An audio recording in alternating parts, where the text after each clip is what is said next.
It's time to take your business to the next level, the boss level. These are the premier business owner strategies and successes being utilized by the industry's top talent today.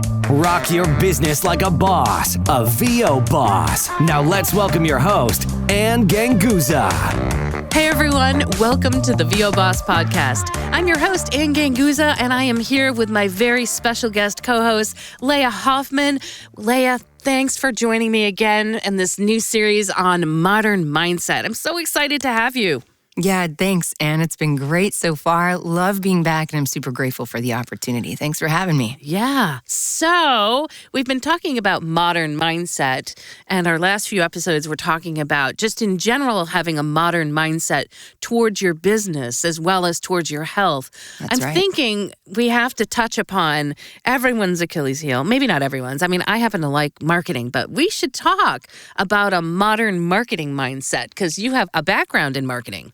Yeah, that's right. And I sure do. I'm a former creative marketing agency partner. And after that, I was the vice president of marketing for a major beauty brand. That was a global brand and in the professional hair care line. So it's definitely a different field, but a lot of similarities as it pertains to branding, identity, marketing, SEO, outreach, and just overall good client engagement in this new modern world, right? And when we talked about that earlier, it's just how do you approach that differently? It's a lot different than we were taught in college or in textbooks and things like that. Oh, for sure. So you got to adapt. And also I think it's important. I think it's great that you have real world marketing experience from before and even leading up until modern times, because I think as creatives, if you did not come from that environment, it's hard to know even where to begin for marketing. I mean, that's most students that are just starting out when they're talking to me, they're like, oh my God, can you please just tell me,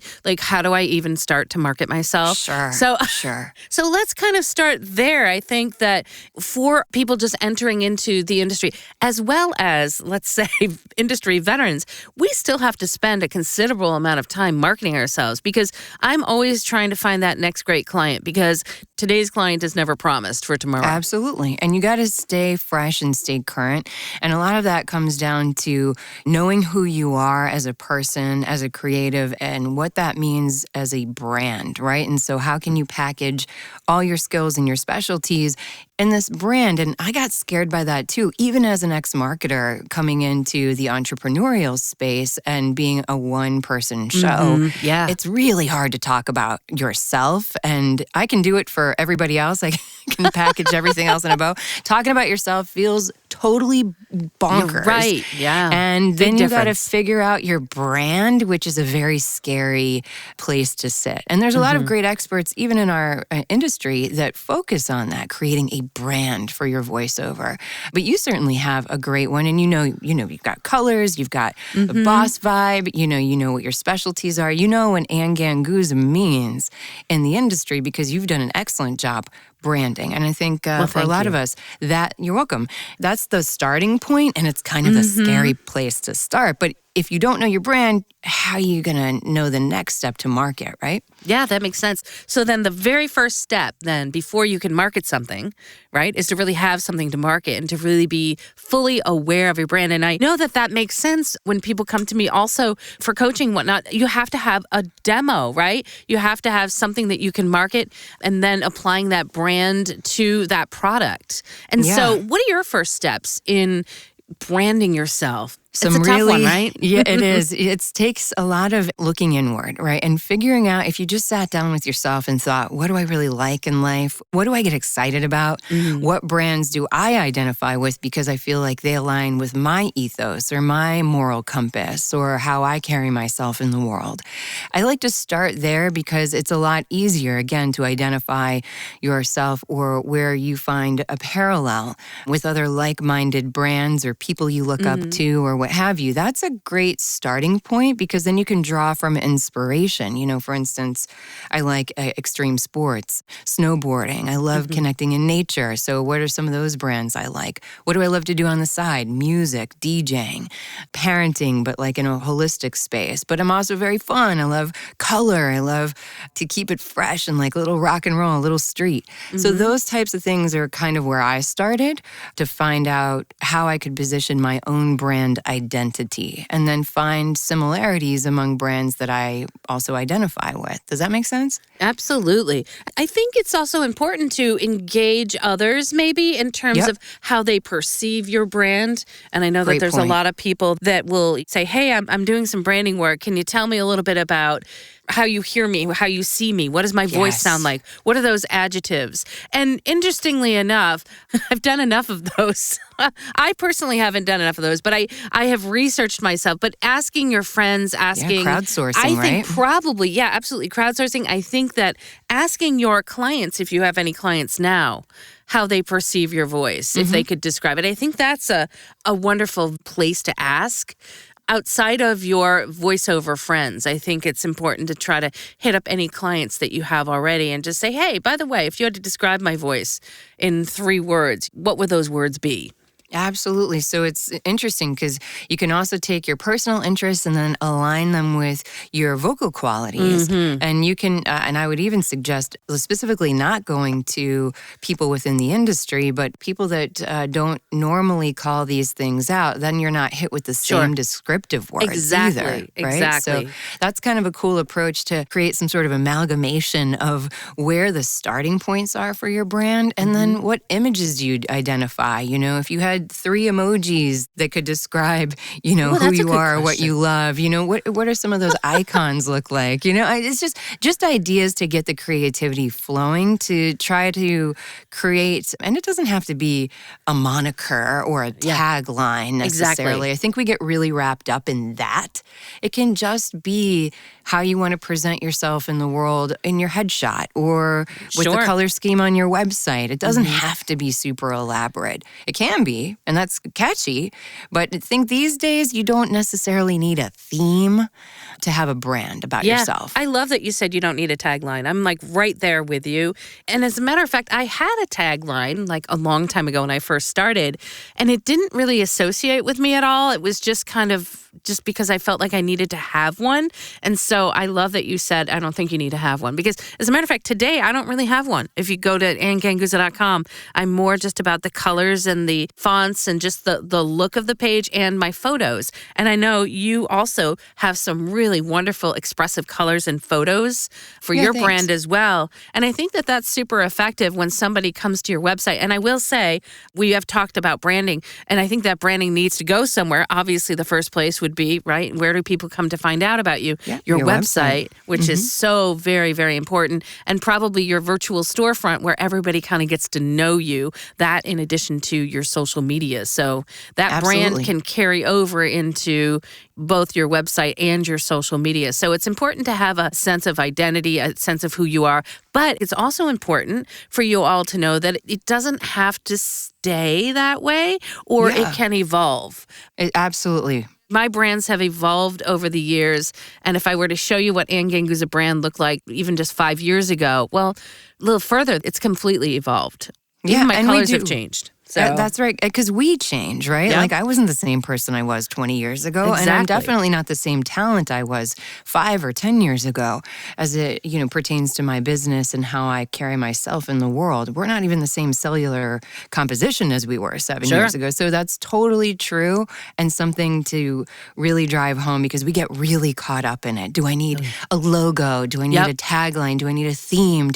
No, you just need to be you, and you might be similar to anything that identifies with you, but even just clean fonts, modern clean lines, colors that resonate with you that make you feel good when you look at what you've created. And if it feels good energetically to you, then that's really all that matters, because that's the most authentic way to connect with others that want to find you, right? So... And I totally agree with that. And I also want to say something about, there's always been this mindset, or I'm going to say maybe an older mindset about do we put photos of ourselves on our websites? Because we are voice talent, right? And we may or may not want to be cast based upon our appearance, as we are just voice artists, right? Sure. And I'm that person that says, I want to connect with my client, and I feel like my client can connect with me if they can see a picture of me and not a picture of my logo. Yeah, I absolutely agree with that. And I think if you're comfortable and you've got pictures that are clear and quality, or maybe you've even invested in some lifestyle photos, I had, because I knew that I wanted to put my best self forward, but that you could see it in my eyes, who I was, you could see my pride in my eyes and my smile. And I want people to know that when they're working with me, we don't get to meet in person like we used to, at least not anymore. So if you're okay with that, then I say put your face forward. Yeah. If you're not proud of that, or if you're not really comfortable and that makes you uncomfortable, then absolutely use something more generic. But I'm about using the face. Yeah, I am too. And I know for my marketing product, the Boss Blast, a lot of times I will have my clients give me a headshot, because if that email is going out, I am always of the belief that people want to connect with the person and they want to be able to hire the person. So whenever possible, I encourage my clients for the Boss Blast to include their headshots so that we can market those as well. So yeah, I think that's more of a modern mindset today, especially with all of this chaotic digital information that comes flying at us from every direction. And so with this modern marketing mindset, do you have any ideas, advice about how and where do we market ourselves on social media and what platforms? Yeah. Great point. I think for everyone, you have to have a website. I Absolutely. think in order to exist as a business in today's digital world, you have to have a website. But what do you think about marketing on social media? Because there's so many platforms. Like, how do you decide which platform to use, which platform to market on? Well, that's a great question. And if I could step back even just a smooch, I think the website is key. But before, when I was entering as a full-time talent, I didn't want to put myself out there until I had my package kind of complete, because you really do just get 15 seconds to make your first impression, even in the digital space. So it was important to me to have a clear picture where you could see it in my eyes. You could have your icons are all the same. I had a home base, even though at the time I didn't have a whole lot of content for my website. I built my website myself using a Squarespace platform, and I made sure that my email address wasn't a generic email address. You know, it was my name. It's tied to my website. It's very inexpensive. There are many, many experts that can help you get there. So leading with like your most professional self, as if I think the modern mindset is really as if you are already the success that you aspire to be. You need to act as if. Love that. So even if that is just creating a small, minimal package for yourself, which is what your color scheme is, your font, or your picture, and you've got a home base with a dedicated email address, it's not, so-and-so at Gmail, then you're presenting yourself as a pro from the beginning. And that's the important first step, I think. I do just want to touch on that particular thing. I happen to notice reading some of the threads on Facebook that there was somebody that said, why is it that I'm seeing all these Gmail addresses? And there were a lot of people who were saying, why? Everybody uses it. And myself, I agree with you. I tend to think if you're a serious business, you're going to have a domain name that is a part of your business, and you should have an email that is part of your business name. And I think if you're just like so-and-so VO at Gmail, I think that it doesn't showcase a serious enough business. It doesn't seem like you're taking your business seriously. To me. And I say that not just about voice actors, but if I'm hiring a contractor, if I'm hiring... me too, I don't even know, any number of other industries that are self-driven or entrepreneurial, if that person hasn't taken the time to showcase their skills in this day and age, and taken the $20 a year that it may cost to get them a special domain name and an email address that goes with that. What other parts of your business are you not taking seriously? Our client interaction, my dollars I'm spending on you, that's what that says to me as it pertains to that modern mindset. I think it's just one extra step. Make yourself the pro that you are or that you aspire to be, and fake it till you make it. But get yourself that package first before you even think about going on social media and saying, look at me, look what I do, here I am, let me get a new client. I think that's baseline one. You also mentioned too, well, fake it till you make it, but having that website, even though you may not have a lot of content to put on that website, I think that's something I want to touch on. And yes, I want to tell everybody, all those bosses out there, it is okay. Everybody starts somewhere. And a lot of people that talk to me, if they're worried about, well, I don't even know what to write. Well, I think that when you're just starting off, you've got to be able to establish your brand, as we've talked about. Also have that product of yours that you can market, which is a great demo, a great sample that showcases your voice. And in terms of the content you're going to put on it, I was always of the, I'm manifesting success. So I am going to create that website. I'm going to create that verbiage as if I am already have been in business for 20 years.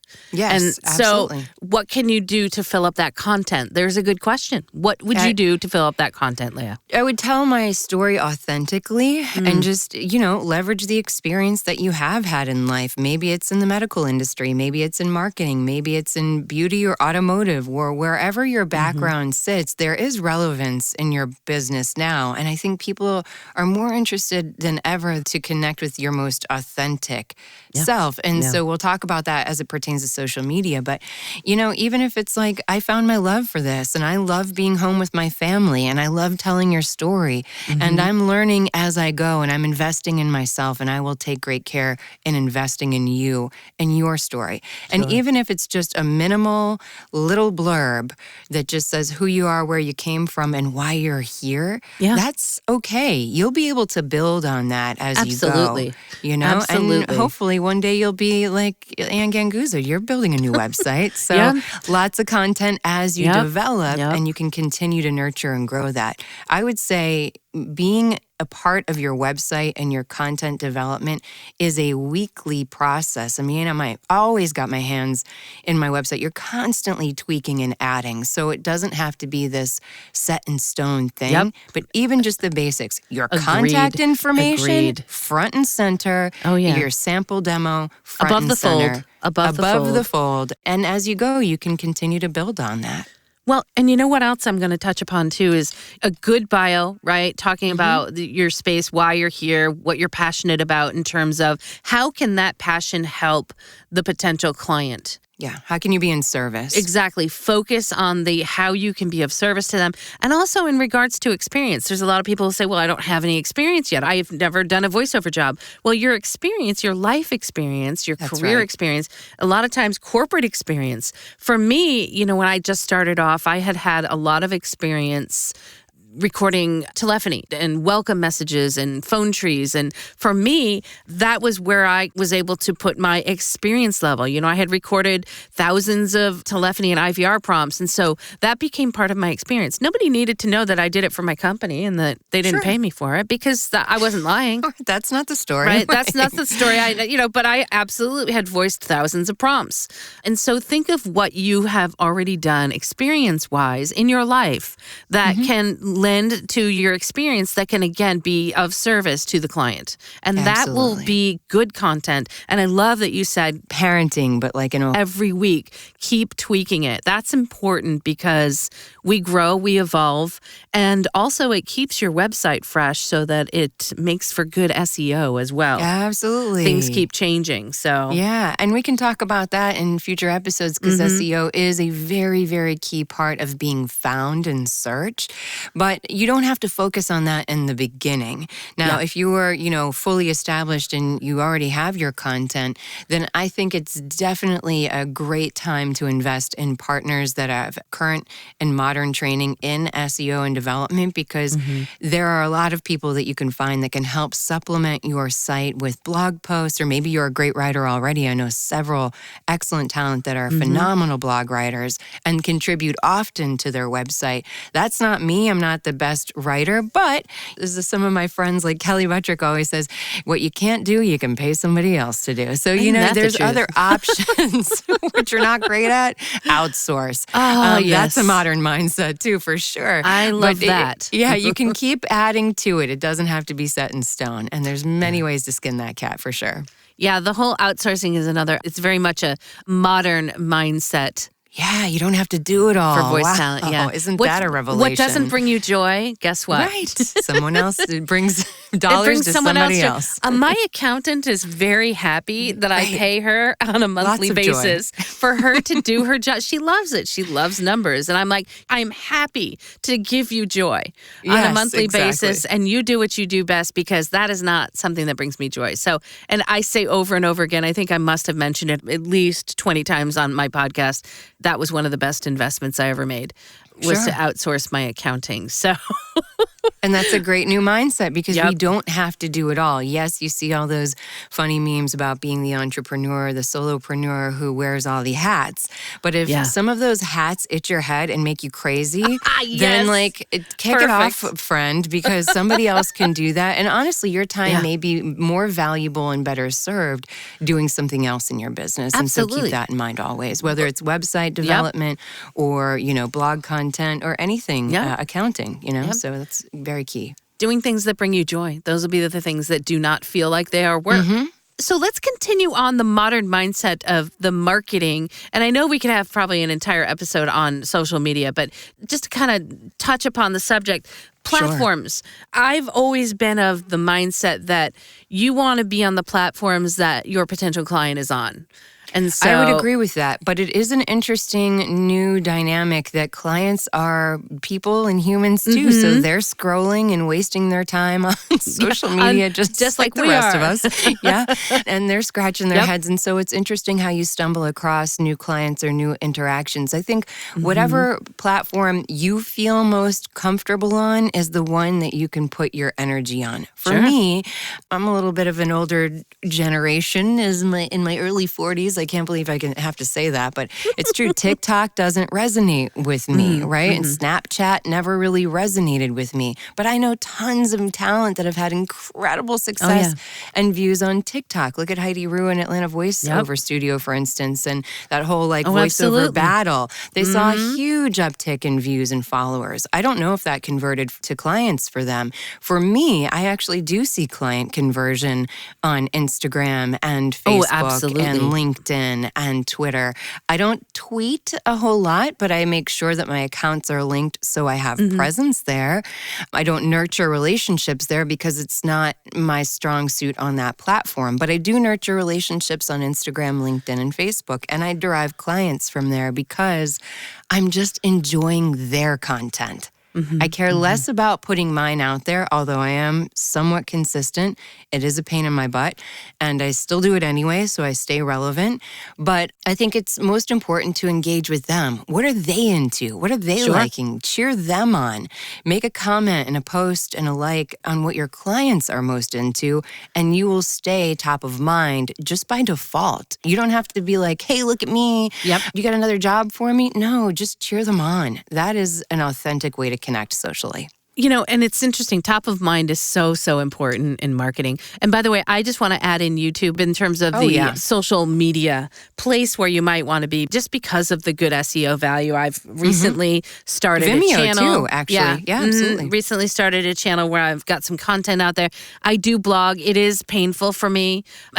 It is painful for me. I feel your pain. But I do it. But there's all sorts of reasons why I go through the pain because, I've got something to say. And even though I'm not the best writer in the world, it's really difficult to find a writer. Although I've searched, trust me, I have searched, not to necessarily outsource, but to at least get a bare bones blog happening for me from my ideas. But it's difficult because they're not in my head. And so, and they're not the expert. You are the expert. And your clients and fan base appreciate your expertise and you sharing that expertise as you do on the show and a blog post. And I think if you take that expertise and pull it into a LinkedIn post or a tweet or a Facebook post, and somebody identifies with that or shares it with someone and they see it, that just gives you more credibility. So as long as that comes natural to you and it's authentic, it's going to resonate with others as well. Yeah. Well, I'm glad that you were talking about being on the platforms that your clients are on because they like to just get sucked in just like the rest of us. Because I noticed recently there's a lot of people that they're all about LinkedIn. There's so much to talk about with social media with just so many platforms. And sometimes sometimes not all of the stuff that's flying around there is not healthy at times. And so you got to manage your borders and your boundaries, even in social media, for sure. Absolutely. And there's so many people that are like, okay, I'm just going to do LinkedIn, or I'm just going to do this platform. So I think we only have so many hours in the day. And so I think in terms of, you've got to come up with that balance. You've got to, like I say, listen more than talk a lot of times. And sometimes things like, let's say, videos that you put on YouTube that may or may not talk about your voiceover business, but a passion of yours, similar to a podcast, right? That could be about a passion of yours, by default are helping put your brand out there and helping people, potential clients, get to know who you are and keeping you top of mind. And those are, I think, important, probably the most important things that your potential client will help keep you top of mind. Right? Absolutely. If they're watching you on YouTube or they're hearing you on a podcast, and you're not necessarily selling them your voiceover services, but they are getting to know you as a person and then saying, you know what, I'd really like to work with that person. Because it is a medium where they're hearing your voice, but you don't have to be like, hey, I'm a voiceover artist, hire me. You don't have to always be like, look at me and look at what I do for work. And some people dedicate their entire Instagram account to their voiceover business or only keep it private and don't let their clients in. There's that too. So it's really up to the individual person. For instance, I don't share a lot of my work on Facebook. I'm not very active on Facebook anymore, but I use it as a touch point to connect with my friends and family.